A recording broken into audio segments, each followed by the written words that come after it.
Maagang Pasko sa ilang street sweepers sa Bacolod City dahil nakatanggap na sila ng regalong food packs mula sa barangay. Patok naman ngayon sa Pampanga ang mga kumikinang na parol na gawa sa tela. Damhin ang diwa ng Pasko sa pagtutok ni Mav Gonzalez.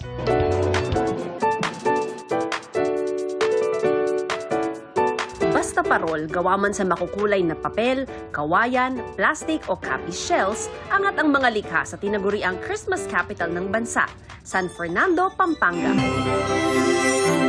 Idagdag mo pa riyan ang mga parol na gawa sa tela.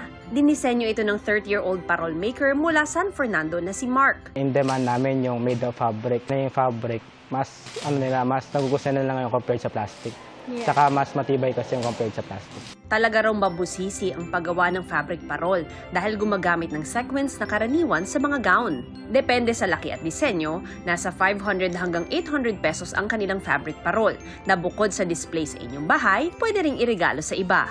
Speaking of regalo, tila maagang Christmas gift ang natanggap ng mga street sweepers sa Bacolod City. Naghandog kasi ng food packs ang barangay sa mga tinawag nilang eco-warriors. Pasalamat gid ang barangay sa ila kay sila ang mga eco-warriors naton because they love na ang ilang work.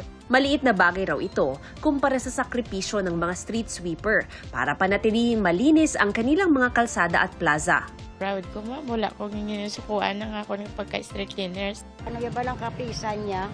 Ang kamayo man sobra na wala man kami isaway sa iya. Pis ka nakakakapoy, pisan man Japon. Para sa GMA Integrated News, Mav Gonzalez, nakatutok 24 oras.